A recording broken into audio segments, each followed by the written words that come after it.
that experience that changed the way I saw photography, because at the end of all of it and in the midst of obviously unimaginable grief, the one tangible thing I could hold on to was his photographs. Belief of God restores things from ashes to beauty. There was these little, like, what I like to see, like, God winks in our journey. You need to have fail safe people in place, like fail safe systems in place when things like that arise.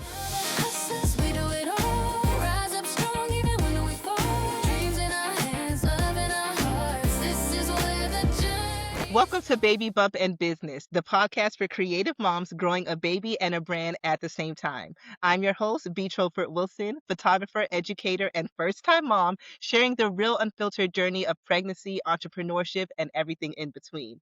Each week, I'll be joined by a fellow creative mom to talk about the beauty, the burnout, and the balance of it all. So let's get into it. Today's guest is Erica Melissa. Erica is a destination photographer serving both Chicago and South Florida markets. She specializes in weddings, elopements, families, branding, and sports photography, capturing stories with heart, intention, and refined artistic eye.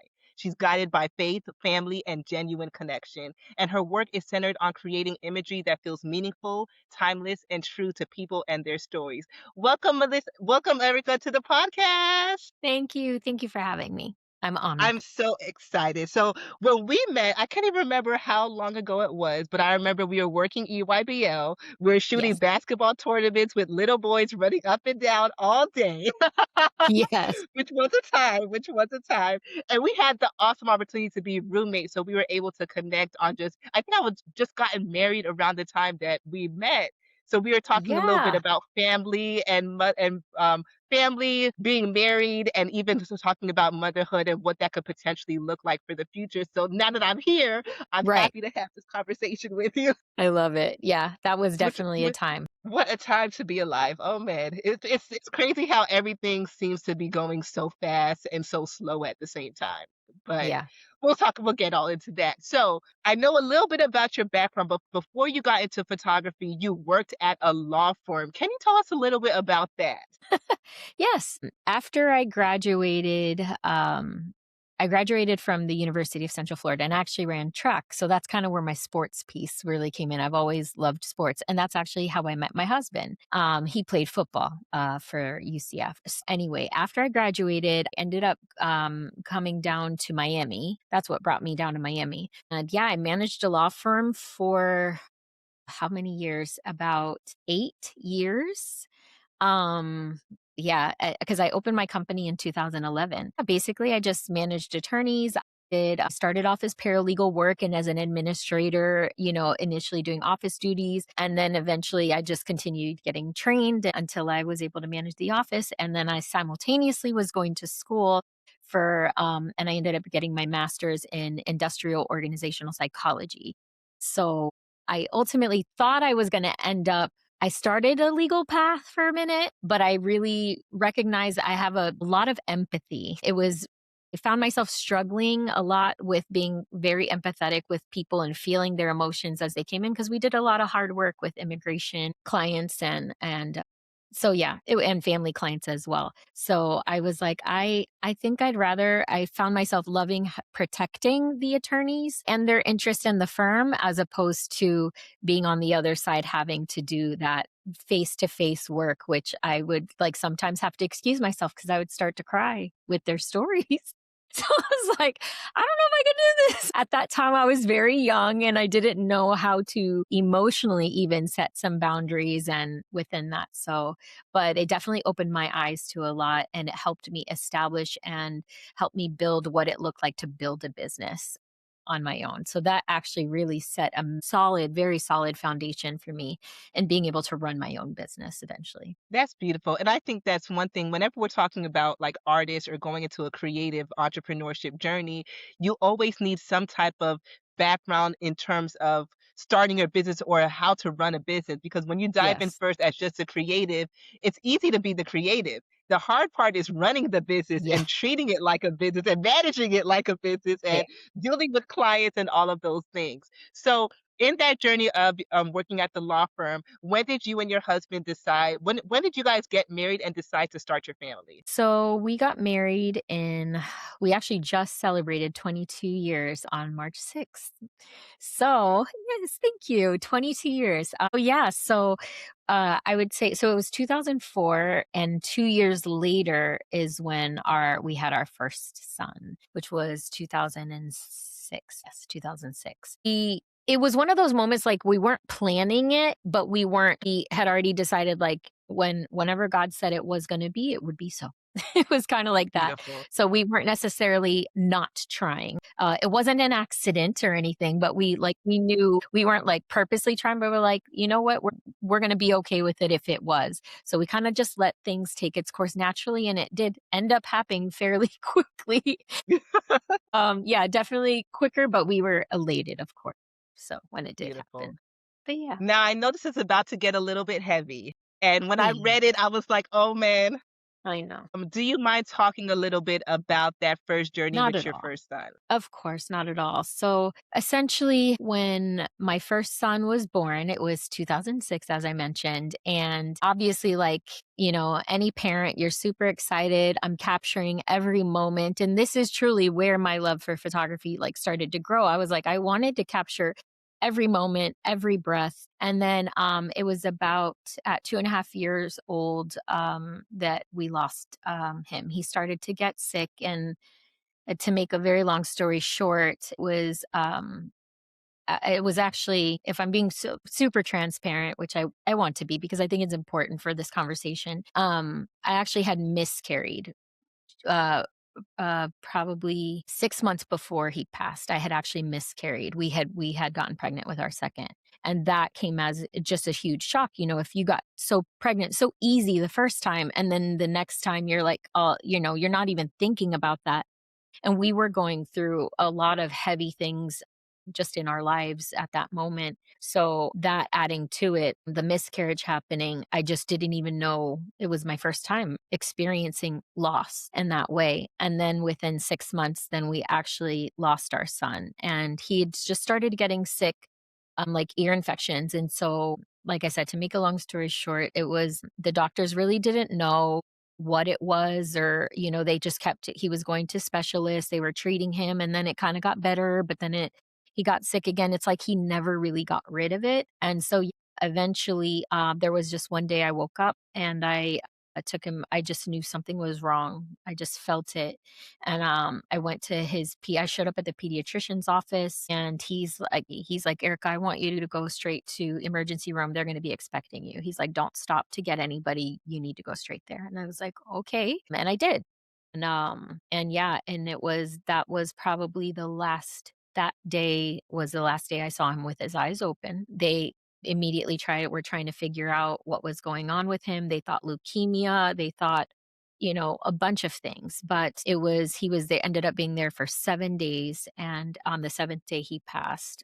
And we had to make a lot of decisions during that time. But there was a doctor that was there that happened to be there during that time frame. And she was the sweetest doctor, and we are very close to this day. She was my kids specialist, whom I have now, obviously. And basically, she knew exactly what testing she wanted to do, and eventually kind of gave us some answers later on down the line. Yes, that's essentially kind of what happened with our first son, but it was that moment, that experience that changed the way I saw photography, because at the end of all of it, and in the midst of obviously unimaginable grief, the one tangible thing I could hold on to was his photographs and what I had taken of him from his first breath to his last. So it changed the way I saw photography. And then I realized that the photographs are not just pictures, but they're pieces of our story. And they're memories that we can hold when life changes. So my work grew from that place of faith and being able to see things from a new lens, but from, also a deep sense of love, grief, and the desire to preserve moments. So yeah, it's a really sucky story if I'm being honest. It just sucks. Loss is not easy, and grief is not easy. And what I went through was what we went through as a family was awful. But I'm in the belief of God restores things from, from ashes to beauty. And I know that's what he did in this scenario. And it's something that I feel like I've been able to gift to other families now with a new Beautiful. perspective. Beautiful. Now, talking about the loss and grief, what was the thing that you had to do to, not like most people say, like, what are different things you have to do to get through that grief? But how were you and your husband? How did you guys get together to grieve together through that loss? Yeah, that was an interesting journey for us because at the time, that was the one thing that really did connect us and bring us together. It was like it's really hard to explain, but the best way I can say is like that's the only person that knows what you're going through, exactly what you're going through, exactly what you're feeling, the immense love you have with that, with your kid. Right? I mean, you could see it both ways, right? Only you and your husband can love your baby the way you love them. And other people can have a great love. It's not to minimize anybody else's love for them. So there was just such an understanding and a growth in that. And it really, honestly, it allowed us to even establish a different type of friendship in that grief. So yeah, so there was times where we prayed together and then there's just times where we cried together. There was moments where he would just text me throughout the day of just a memory. And for us, it really became more of a celebration of his life. And that's how we chose to grieve was really walking in grief through celebrating his life as opposed to wallowing in a pit and constantly being, and you're going to have those moments where you just feel like you're drowning in grief. But God was really faithful and it was through a lot of prayer and us coming together in our faith and where he was our anchor to lift us up out of that grief and we were able to come together and focus on okay, we want to choose to remember all the great memories and the great things that he brought our family and did for our family and how we loved him well while he was here. That's beautiful. Yeah. And I know, thank you for being so transparent on such a heavy topic. And I know that my husband and I had a miscarriage when we first tried. And I Mm, know for that, it was one of those experiences where I feel like a lot of women, we don't talk about it as well as you don't know how to deal with it. And then when you're, like you said, when it's you and your husband, he's the only one that understands what you're going through. But then it's also hard to grieve when it's hard to explain what you're going through or explain what you need because you don't really know what you need in that moment. But yeah. like you said, being able to call on God and being able to pray through it, pray together, cry through it. And also, one thing I learned was feeling the emotion because usually I'm one of those people that if I'm mad, I work. If I'm sad, I work. If I'm like any emotion, work feels that, or it's more of my therapist said it's me covering it up. Like I'm just Mm, deflecting through work. And it's like yeah, with that, I had to feel it. And I had to you can't go to work and like not deal with this. You have to feel those emotions and you have to learn to get through it together and not apart. But thank you for sharing that. So of going course. into I love how you said how it changed your perspective and the way that you viewed photography. Hmm. And so with that, I know a lot of times when as artists, we're all connected to photography for a reason, whether it's our like I love sports, so I want to photograph athletes, but you have such a different meaning in the way that you create and even with how you create.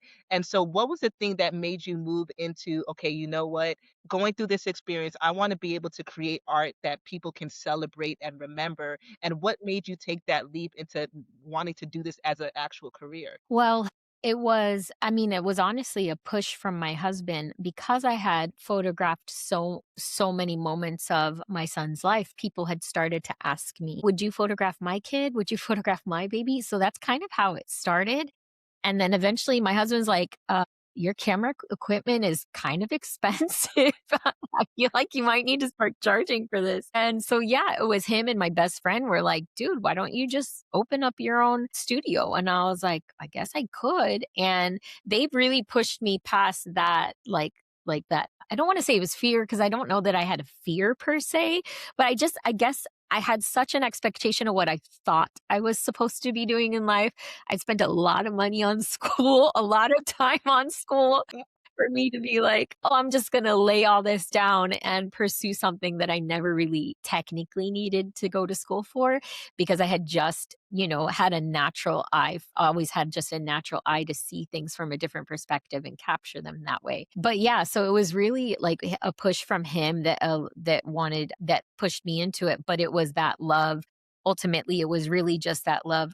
I wanted to do that for other people. I wanted to, if I'm being honest again, like I feel like it was also a way to help me grieve too. That I didn't want any I knew how important those pictures were for me, and I didn't like thinking that other people didn't have them just because they didn't have access or funds or a good camera. So I was like, "I'll do it for you." I didn't want people to be without. It's that empathy piece that comes back in, that plays a big part in my life. Yeah, and so I had a love for doing it creatively, but it was also this deep sense of just wanting to make sure I wanted people to have those moments treasured. I felt that was really important to give to other people. And so I think it was a part of me being able to also just still celebrate him in a way by being able to do that for other people. Beautiful. Now, talking about the empathy piece, as creatives, it's so easy for people to pull on our heartstrings when it comes to running our business. So, what did you Yeesh. have to do to be able to balance the empathy and, okay, all right, Erica, it's time to run this like a business. We have bills. Like, what Yes. was that? What was that changing point that you had to instill within yourself?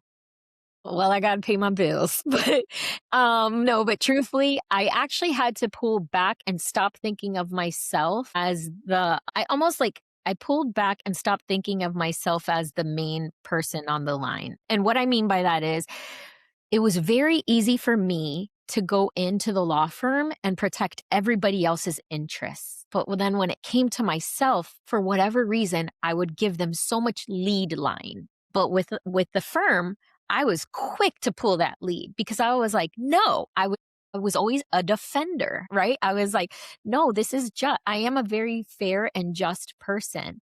And so for other people, but for some reason, I wouldn't fight so hard for myself. So what I had to do was pull myself back and not think of myself as the lead and say, okay, if I were to do this for somebody else, what would I do? What would I say? How would I act? Because I wouldn't tolerate this for somebody else. So why am I tolerating it for myself? And that's what would allow me to then make different choices for myself. Ooh, that's a good one. I always tell Yeah. people, I remember when I first started, I made a fake assistant because I was like you, like I can vouch for anyone, I can do anything for everyone. But when it came to me, okay, your budget's only $100. Oh, and it's like, why am I doing this to myself? And I had to learn, okay, if I had to start to speak in third person when I'm responding to emails, like be what not, and I'm like, man, it's so, like you said, it's so hard for us to really channel that for ourselves, but we can do it for anybody else.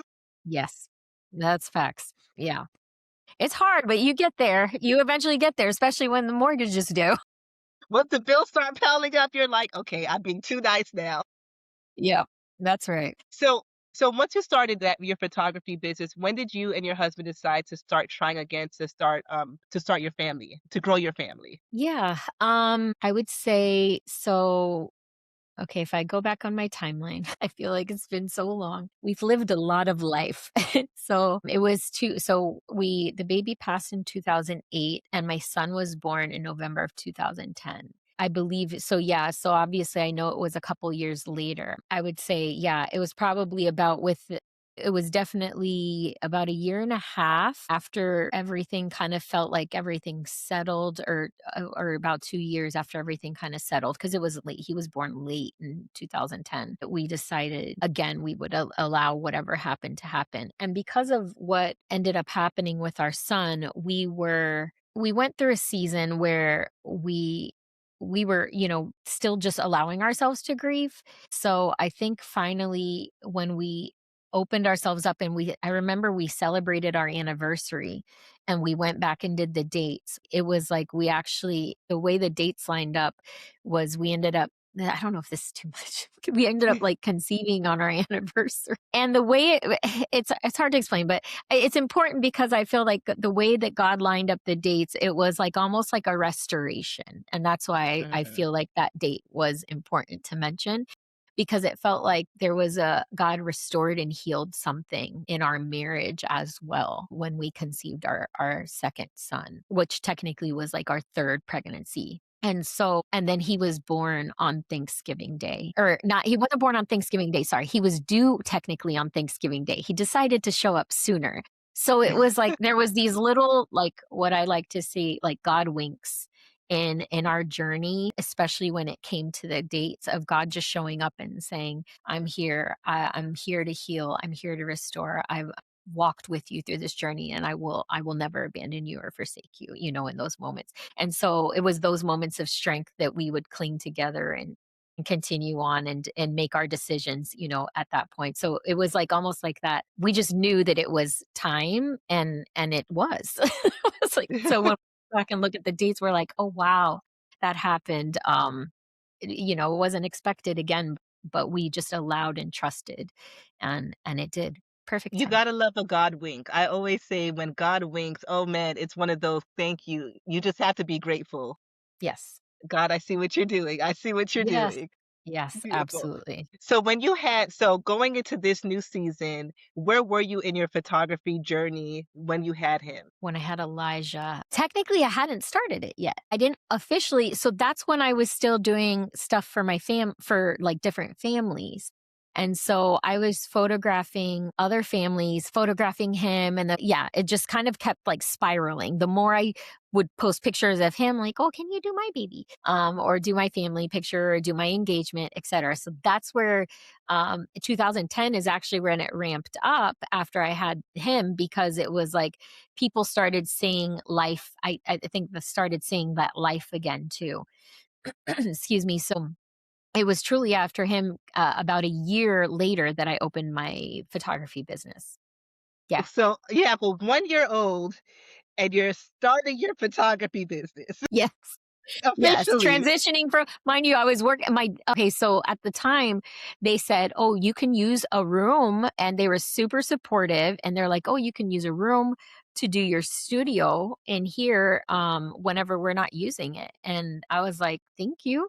And so, yeah, so it was, and then I would say it was about, so I started 2011, and I think I ended up leaving the firm about a year or 2 years. I don't even think it was 2 years later. I think it was, like, about a year later. So, yeah, I was bringing my son to work for the first, like, little bit as well, and then doing some shoots within the studio, which was actually the from one of the rooms of the firm, while it was, yeah, it was quite a. I'm sure you can look back on it like, oh wow, we actually did this. Yes, we did. That's right. I actually have pictures of that studio.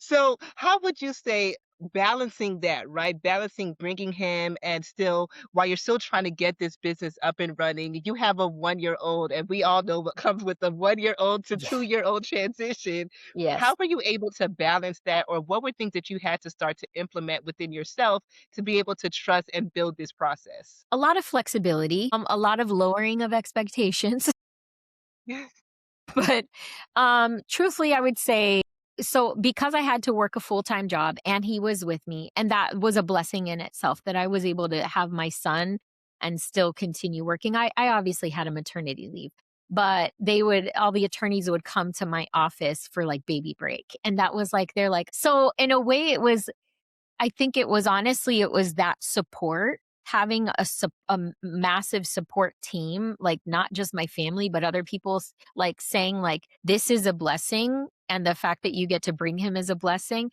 That was, like, motivation just to even in itself. And he just really establishing a good schedule. I've always been a schedule person anyway. I kind of thrive on schedules. And as we know, babies don't always do schedules. But thankfully, I actually did follow at the time. I don't know what the things are like now, but at the time they had something called, like, Baby Wise, and was still big around that time frame. And I loosely was following that, and my baby really actually did thrive on that schedule. It was like solid, like clockwork. And so when you can read the signs and you begin to know your baby, like, when they're asleep, when they're awake, when they're going to feed, and when they've gone to the overstimulation process. So as long as I kept him on that schedule, and I was able to work on those in between times. So it was like I was very intentional on taking care of him because if I knew I could meet his needs, I knew I was going to be able to have whatever that time left over. And I would take it in lesser chunks too, if that makes sense. So Mm, I also knew, like, okay, let's not do too much. Let's give yourself a better and very much more realistic goal. And let's accomplish that. And once we accomplish that, let's be okay with that. So it was truly like, I don't want to say lowering expectations, but making realistic expectations of what your day's going to look like and allowing that flexibility to be able to shift what that role is going to look like in both from both perspectives. And mm, eventually you'll feel successful in both. And what that means for, people can be different. But I feel like as long as the baby's happy and thriving and you're feeling some semblance of peace and you're accomplishing what you at least want to more or less during the day, I think that's success, right? At least it that's was for good. me. Yes, and I think that's just one key thing where everyone's like, of course, it's hard to put a child on a schedule, but if you're able to get some type of schedule, it helps you because you know what you can and can't do. And like you said, being able to be realistic with it, like, okay, I can maybe do accomplish this during this time or that at that time. And then even I think that's such a blessing being able to bring him to work. And I remember when I brought my daughter to set, and everyone just kept coming to our set because they just wanted to snuggle with the baby, and it's like, everyone needs to hug a baby once in a while, like, I realize everyone just needs that. Yep. It's like therapy, it's therapeutic. Like, where's the baby? Oh my gosh. Then when the attorneys would have a hard day, they would come in, I just need to love. I just need to smell smell. And it was very sweet. And I'm so glad that that was something that they could utilize to be a stress reliever for them as well. Some days I feel like you're gonna have those harder days, and I think when those days happen, just be okay with just loving them where they're at and releasing and kind of like surrendering what that day's supposed to look like, what you thought you were gonna accomplish, and don't be so hard on yourself. Like, give yourself grace. Like, I think motherhood needs a lot of grace, especially when you're trying to be an entrepreneur, run your own business, and be the best mother you can be. I think giving yourself grace in both areas is Definitely. So, you left the law firm. Is this yes. that at the point where you decide to have one more child? Or what was the break in between Yes. that? Well, yeah, so I was already running my business at that point, and then Ezekiel came 2014. So we actually waited longer, the timeline. So yeah, we did wait longer for him, and the reason was because of everything. This is where it kind of comes full circle. So when my son Elijah was born, he ended up getting an ear infection, which triggered trauma, and that eventually I've healed from now. But obviously, if you can imagine, at that moment, I immediately remembered that the doctor that I had mentioned that I'm still friends with today, she had said that if ever in the future we were to have children, she wanted me to immediately bring them to her because she had a suspicion she knew what happened with the baby. So when he had that ear infection, I called her office and she had already told me to test. If I ever had a baby, she wanted me to test them for something called B cell lymphocytes. And I didn't because I was in denial. I was like, that was such a freak thing. Nobody ever thinks something like that is ever going to happen to them. You know what I mean? Just like a miscarriage. Like, you don't think it's going to happen until it does. And so, and let alone, something that big. So immediately when he got that ear infection, it triggered me. No, I don't even like using the word triggered, but that is the only word I can think of right now. And but it is what moved me into action because I immediately remembered her, called her, and she was like, "I want you to come in right now." I took the baby. He was at that point 3.5 months old or 4 months old only. Right. And I took him in. And when she walked into the room, she looks at me and she starts to cry. And she goes, "Erica, you have no idea how many times I've thought of you over the years." And my husband was with me, actually. Obviously, we both went in. And she goes, "We tried to get in touch with you guys." She goes, "But I just to check in on you." But she goes, "When you last left my office, you told me you were never going to have children again." I don't ever remember saying those words to her, ever. And obviously, I know I was in the thick of grief in that moment, and so there's a lot of things I know I had blocked out. But she goes, "So to see you here today and to be able to meet your son, you are on time. We're going to figure this out." And she goes, "I'm gonna test him right now." And she goes, "But I don't want you to worry about anything. You're on time." And it was that reassurance of like that allowed us to breathe. And sure enough, it was exactly what she had suspected. And he immediately started getting treatments and basically and truly that's also what gave us the answer of what happened to our first son. And that basically and both my boys ended up having it. I tie that all together because the reason we waited so long was because she said because they have what they have is called X-linked agammaglobulinemia. So it's a rare disease that only boys are affected. It's X-linked. And only women are carriers, but there's no history of it in my family. My dad would have had to have had it in order to pass it on to me to be a carrier to then pass it on to my kids. And my dad did not have it. And they said it was somehow some weird genetic mutation of some sort. And so basically, she had essentially mentioned to us that we could get genetic testing to basically have a baby girl. That way they would not, this would not go any further. Um, and me and my husband were just really trying to pray through that, what that looked like. And I was actually on board of like, yeah, let's get the genetics testing. Like, let's do the separation. We'll have a girl and call it a day. I always wanted a girl. He was the one who was like, "Erica, I believe that what God has for us is for us, and Mhm. I don't feel right about that." And I was like, "I trust you," and so and I did. I trusted my husband in that, and I know that was on purpose, and so when we finally made that decision, we allowed it to then happen, but it took us a little longer to get there because we had finally confirmed that. And so from there, both the boys do have XLA as well. And Yeah.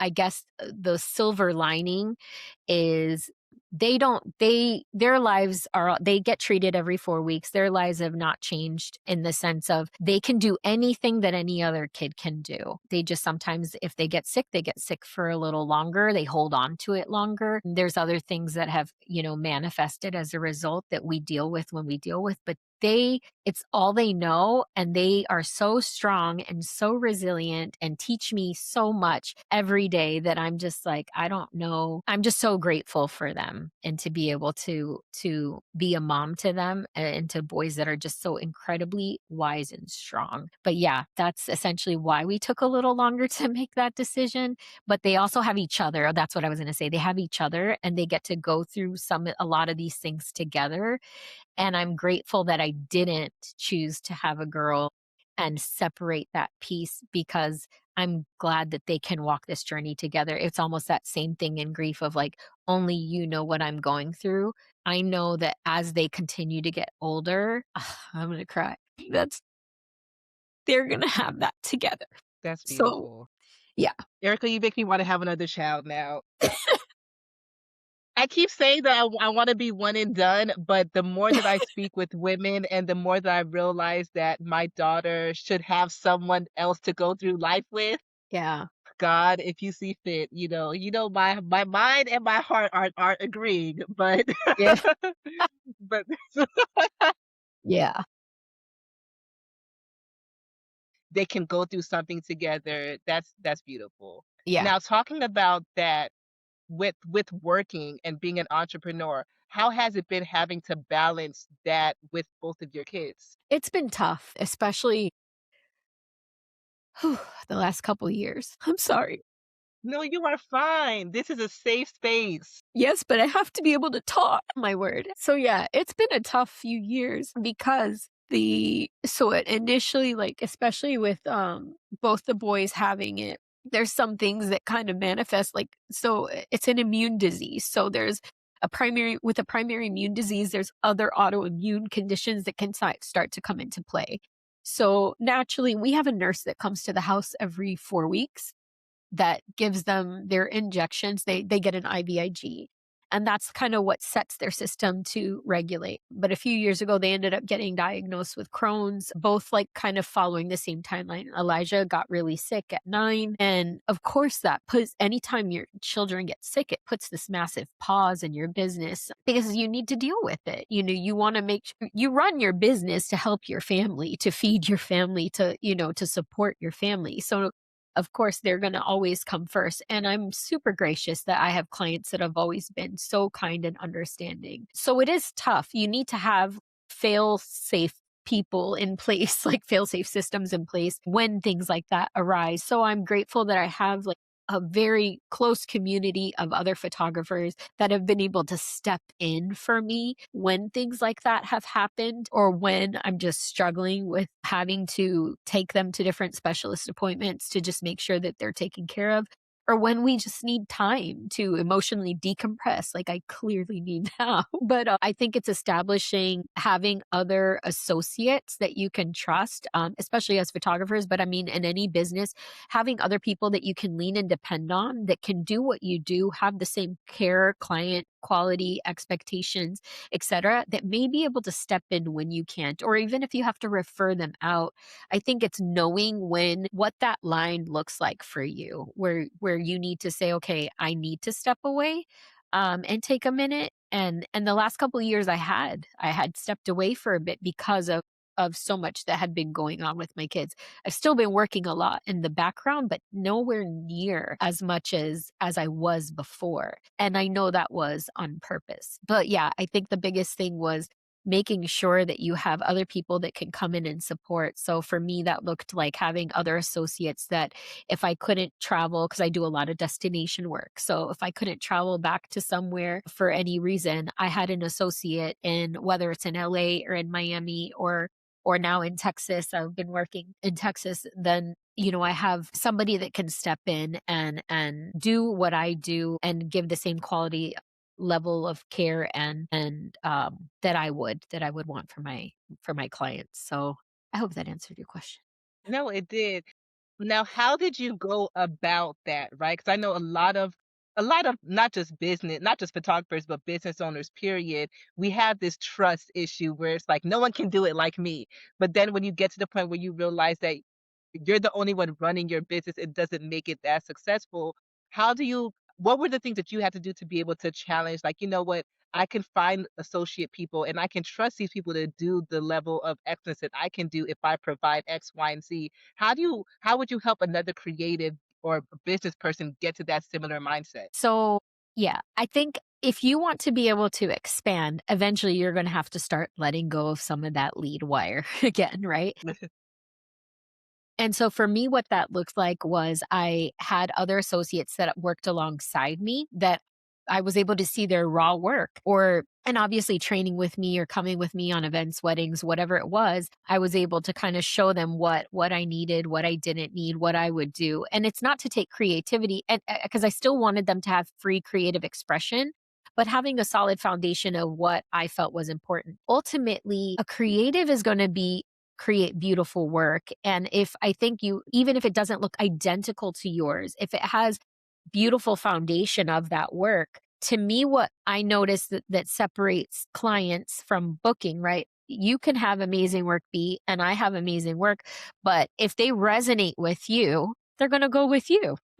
Right. And so I think it became more about aligning my beliefs and the way I love to serve my clients. And what that looks like for me is sometimes just enjoying and laughing with my clients and making them feel comfortable. So when I saw another associate having that same rapport and establishing that same rapport with another client, or just people in general that they were working, like if we're on a studio set and I see you carrying on and making people feel, or the client feel warm and welcome, making the staff feel warm and welcome, being helpful, being engaged, being intentional. I see those things as a business owner. I think that's really important to see the little things of how people treat other people and what that rapport looks like and how they can establish rapport with others, because that's what's going to end up separating a client from booking with you versus another person. It's not always necessarily the quality of work. It's actually, to me, it's with the relationship that you end up establishing. The quality of work is what attracts them, but what keeps them is the rapport that you establish. So I think once you find other people that value and have that same kind of foundation that of what you value, to me that is more important than actually anything that they could produce, because the Mm, production will get there. right. You could teach the production, but you Yes. can't teach it. Yeah, that's a great point. I love that. Yes. Yes. I'm gonna have to. I know a lot of people that can use that because I whenever I speak with other photographers, they're always hesitant to bring somebody on or have someone come in and step in for them. And it's like they're like, well, they steal my client. It's like it's not about stealing your client. If they're under your business, it's under your business. But it's hard to get people to see that, especially when they're first starting with their business or they're still learning Yeah. how to run their business, if that makes sense. Yeah. I think the trust is really hard, but I say that, and for me, I think my faith is such a foundation to my, to my business, and I believe what is for me and nobody can take it away. And Amen. so if it's Amen. supposed to be for me, it's going to be for me. And so if somebody does come and it's that easily stolen, then it served its season for when it was supposed to. And I try not to dwell on those things. But I refuse to ever continue going into relationships feeling like somebody's going to steal something from me. That's, to me, that's not a way I would have. I don't want to live and I don't that way, and I don't want to run my business that way. But also, Right. you have wisdom, you have discernment, trust yourself. If you trust in your gut and don't feel right that this person is going to come in and maybe steal from something from you, don't hire them. To me, it is just that simple. So I definitely wouldn't go in with that perspective or expectation, but if it's something that that you're constantly feeling that anybody's coming into your space may steal, then I think it's some self-examination that might need to start taking place. And why are you not feeling confident? So what are you not doing in your business that you feel that somebody could so easily come in and steal your client? That's something that I believe you might be lacking, not the other You person. are preaching. You are preaching, Erica. But I love that so much because I'm very similar mindset. Like I always believe what God has for me, no one can take. And I remember Yes. when I first started doing like my educational videos or like photo shoot breakdowns, I had people telling me, "Oh, don't tell them that because they could steal your client, they can steal this." And I'm like, "What God has for me, no one can take." So if God told me to give, so I'm giving the information because you can get the information anywhere else anyway, Yes. So Yes, 100%. but like you said, it's all about if that's your mindset going into something, there's inner things that you have to work on. There's some healing that you have to work on. And then once you're able to get to that other side, then your business can actually thrive through that. Yes, 100%. Now, so with you traveling a lot because you've been all over, you've shot for like you've done amazing weddings, you also work with amazing athletes. You're all over the place. How have you been able to balance traveling for work and still being present as a mother and a wife? Well, that's loaded. Obviously, entrepreneurship comes with unspoken pressure to keep pushing forward and doing all these things no matter what. So, but like when it comes to travel, we've kind of spoken about this before, but for me, I think it's alleviate yourself. I don't have mom guilt. And if you do, figure out what's going on and alleviate yourself from the mom guilt, because I am with my kids 24/7 as a solopreneur. But honestly, because I am with them, I love them so well. I do. I love my kids very hard. And I take care of them and I cook for them and I support them and I help them, teach them to be independent, and I do all these things. And I say that all to say that, so when I do leave, I feel okay about that. And the reason I feel okay too is because I have my husband that is a massive support in my house. And he recognizes the value of mom not only getting away from mom, but mom also continuing to run a business, and what that is important for me and for my dream. And he supports both of those. And so I couldn't do it without his support because he steps in. We're a team when I'm here, and he steps in when I'm not. And the same way when he leaves, I step in when he's not. And so I think that's just really important. So when I do leave, there is no mom guilt of feeling like something's left undone. And I don't feel like, okay, I need to have this prepared, this prepared, this prepared, and this prepared.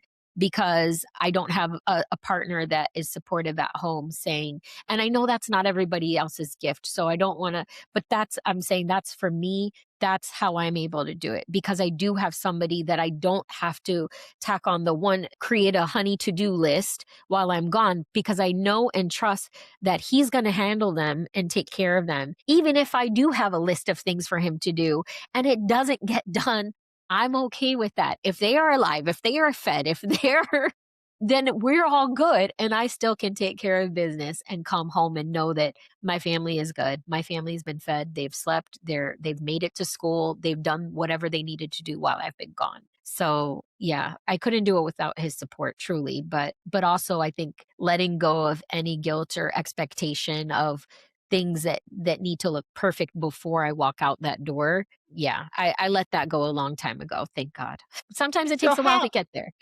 I was gonna say, how do you let go of getting over a man's gonna do things the way a man does things, a woman's gonna do things the way a woman does things. How do you let go of being okay with the man not doing it the way that the woman would like it to be done? It's yes, that goes back to expectations. So, it took me a long time to realize that my expectations were hurting me, not helping me. Mm, Especially the expectations I was placing on my husband was not fair because we are different people. And the way he loves my children is the way they need to be loved. The way he disciplines my children is a way a man's going to discipline his children and the way he needs to as a what he feels as a man, as a father, he needs to do. And as long as it's within aligned within our faith and what we believe, what we believe, we're unified in certain elements, but our delivery is not always the same. mm, And so obviously letting go, I really did have to let go of a lot of expectations. I didn't realize that I was placing on my husband unknowingly, and it wasn't serving me because then I always felt let down. I'm like, you're not doing things the way they should be done. And then I was like, well, what makes my way right? mm. And I I started mean, usually realizing it is, no, but just right? You can tie your shoes several different ways. You can cook a soup a million different ways. None of it might be wrong. It might not be to your liking or your taste or flavor, but it doesn't make it wrong. And so that's what I mm, had to realize. I had to start letting go of my way is not always the right way. And I'm setting expectations that are on him that are mine and that he may not even he's not even aware of. Most of the time he was actually not aware of my own expectations. And then when I made him aware of them, it was unfair because and then it was making him feel, my gosh, what's the word I'm looking for? Inferior is not the word, but something adjacent to that. Like, right? Not good enough. And I never want my mm, husband to feel not empowered and not good enough as a father because I believe he's a father that will take care of his children, love his children. So I believe there's more in empowering your husband to do what he does, even when it doesn't look like the way you do it. It speaks life into him more than me trying to correct him and treat him almost like a child in a way of like saying, well, you're not doing it this way, you're not doing it correct. That makes you feel defeated. Anytime if somebody tells me that, I'm like, well, help me. Don't tell me what I'm not doing right, but help me. How can I do it better? But when we're being criticized, so I think it is in delivery. A lot of it can be in your delivery. I think there's a way to have conversations if you're not aligned in what's happening. But if it's something simple as just not doing it the way I should, it's letting those little things go, like basically picking your battles and saying, okay, no, I trust that he loves them. I trust that he cares for their safety. I know he loves them just as much as I do. And mm, because of that, I'm going to allow him to be the father that he is and empower him in that instead of trying to, as a mom, come in and try to tell him how to be a dad. mm. I just believe there can be a disconnect there and a stealing of a little bit of what he's trying to implement in his kids. So I'd rather look at it from that perspective, drop my expectations and empower him to be a good father and speak life into them and speak life into him instead of bringing a lot of correction. And if there is something, realigning ourselves of what we're going to agree our parenting to look like and hopefully having a Beautiful. good discussion about it and not an Right. emotional. So I think sometimes we got to remove our emotions as women. We're very emotional, especially and protective when it comes to our kids, but they're his kids too. So, Mm. And so reminding ourselves of that, like, he loves them just as much as you. He cares for them just as much as you. That's beautiful. So to close, for any woman who's about to go through this stage of motherhood or is in the season of motherhood while building their business, what is one piece of advice that you would give them? Well, I think motherhood and building your business both require immense heart. Neither are easy, both require sacrifice, they require resilience, and they require faith. So I think if I had to give, you said one? Two. It just No, I know, I'm thinking. Man, it's tough. I would say simplify. If I had to give advice for a mom, I would say always go back to your why, like a mom building a business. To me, when you always strip things back and go back to your why, it puts everything back into perspective. And so if yeah, that's what I would say. Kind of strip everything back when, especially when you're building your business and feeling like there's just a lot going on. Go back to your why and allow that to shift in perspective and kind of shift out that which is no longer serving you in this season, because motherhood definitely changes your journey and reshapes things for us in many different ways. And so I think you can seek a lot of wisdom from other people, from other business owners, but your journey's never going to look like someone else's, and that's okay. So I think having that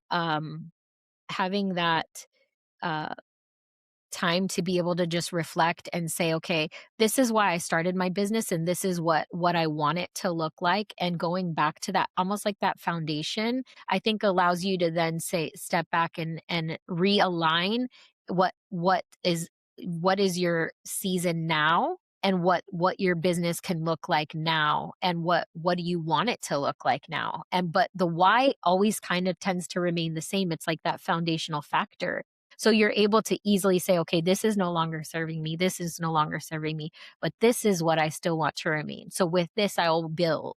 And then you can, I think, start to build around. beautiful. Oh, that was amazing. Erica, thank you so much for this conversation. Thank you so much for your vulnerability and your honesty in this. Thank you for sharing your tears with us. And thank you just for just having this conversation with me. I really appreciate it.